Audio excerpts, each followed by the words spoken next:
So it's been a very grueling field search. The terrain here, as you can see behind me, it goes up the ridge.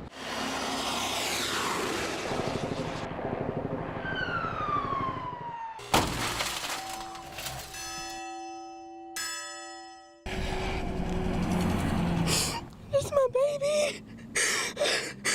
He's gone. And he's not coming back. Hundreds of people of all different ages and backgrounds showed up to give. This was the scene at Blood Assurance in Chattanooga just hours after the crash on Telley Road. The elementary school bus flipped over onto its side, claiming the lives of 5 innocent children on their way home. Cindy, several Hamilton County schools kept students inside for lunch and recess today because the smoke was making it so hard to breathe, even miles away from the actual fire. The surplus of donations is a great problem to have. Donations aren't trickling in, they're pouring into the Walden Ridge Fire Hall. Firefighter Chris Walker took time off from his job at the Hamilton County Sheriff's Office. He and 4 other Dunlap firefighters spent 4 long days fighting off flames. Fire training continues for the Bradley County Fire Department's rookie class. This class has 10 members, including 2 female firefighters, joining a historically all-male crew.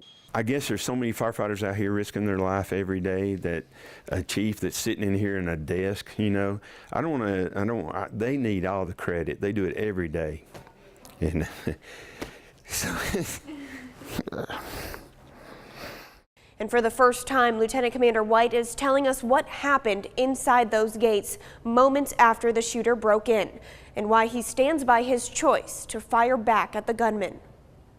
When I saw him, I knew that he had just crashed through the gate. He had a rifle, an assault rifle with him. He was there to hurt people. Lieutenant Commander Tim White was sitting at his desk with his office window slightly opened and his personal gun inside his top drawer. He reacted within seconds. At that time, I fired at him, trying to stop him. My main concern was to prevent loss of life in the facility. Lieutenant Commander White emptied his own gun, firing at the shooter, and the consequences have been weighing on him ever since. When I thought my career is over, when I pulled out my firearm, I would still do the same thing. Knowing his actions gave others a warning and possibly more time to find safety.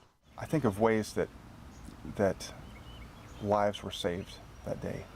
Many Marines have thanked him and said that if it wasn't for his shots, they wouldn't have known to run. They wouldn't be alive this day had it not been for him.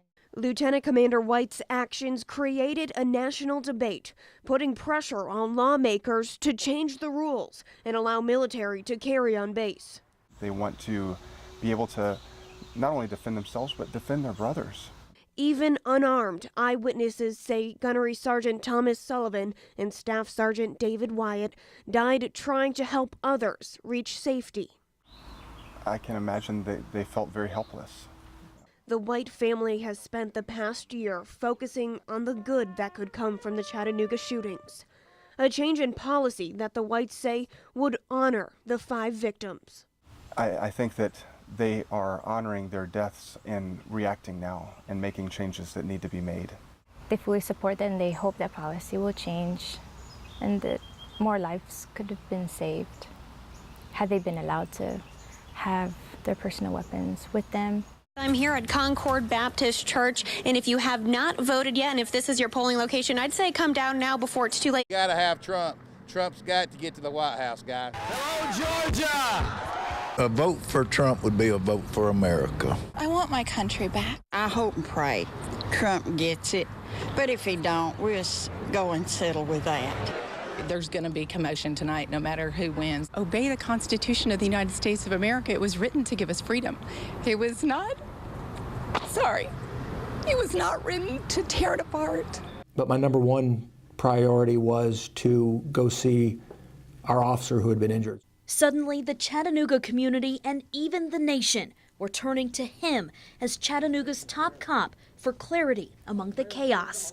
When thinking back to that day, Fletcher is quick to turn the spotlight off him and to those who responded. All I did was recount the facts that I had observed and had been told to me, and let the world know what the great men and women of the Chattanooga Police Department and our partners at Hamilton County and other agencies did to make sure that this situation was resolved successfully. Volunteers spend months sorting, organizing, and filling up toy boxes for children. This is what's left of one family's home. They're back grateful for survival and cleaning up with an army of family and friends. Crews arrived Saturday after neighbors reported the smell of gas coming from their backyards. Now multiple agencies are on scene to make sure everyone is safe. Chattanooga firefighters remain on standby as crews with the Colonial Pipeline continue to excavate the area near Shoal Creek. More at ease after seeing their home, Grimes and his wife showed us one of their favorite spots in the neighborhood, the lake.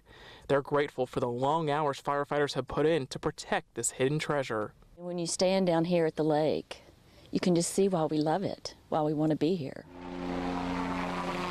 Georgia forestry crews say the process for containing and extinguishing the wildfire will be a gradual one.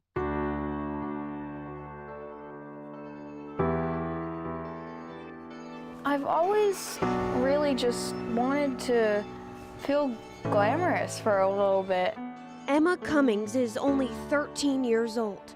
She's spending her first year as a teenager recovering from her latest round of chemotherapy. Cancer's got nothing on me. I can do this. Her right leg is still healing from the large tumor removed. But today, she's not focused on her pain. She's focused on her beauty. You always see celebrities that get their makeup done real pretty, nice dresses. And I've just always wanted to feel pretty for a day, princess for a day. Princess Emma is one of a kind. This princess will not be wearing a wig. I don't wear a wig because this is how I am. This is the new me. So take it or leave it.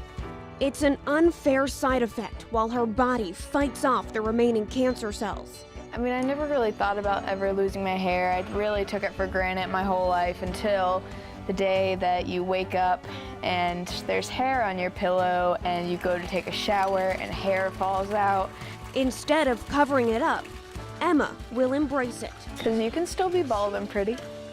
Just like she's embracing her professional makeup, her beautiful diamond tiara, and the hand-picked dress of her dreams. I kicked cancer's butt while looking beautiful. With help from donations, volunteers, and employees at the Children's Hospital at Erlanger, Emma's dream becomes a reality. We've had lots of very bad days, and it's a very good day. This is a good day, yeah.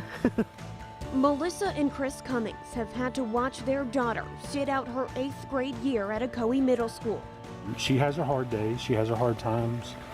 Some of the medicine especially is really hard on her. Now they watch as she shines on one of her best days. Mom, come wipe this tear from the photo. So she's just so excited, she's in tears. She just can't contain herself. It's not hard to catch Emma at a good angle. With each click, it's clear she's a natural. I've never really had the best self-esteem, but then, especially you'd think when cancer rolls around that it'd really just bring it down even more. But it hasn't. It's boosted it, if anything, and I just feel so beautiful now. And for today, Emma has her wish come true. Different person, completely. I've never had my makeup look this good. I've never had this much glamour. I love it. So even on her not so glamorous days, Emma will keep her smile and her new title as princess. Bald is beautiful.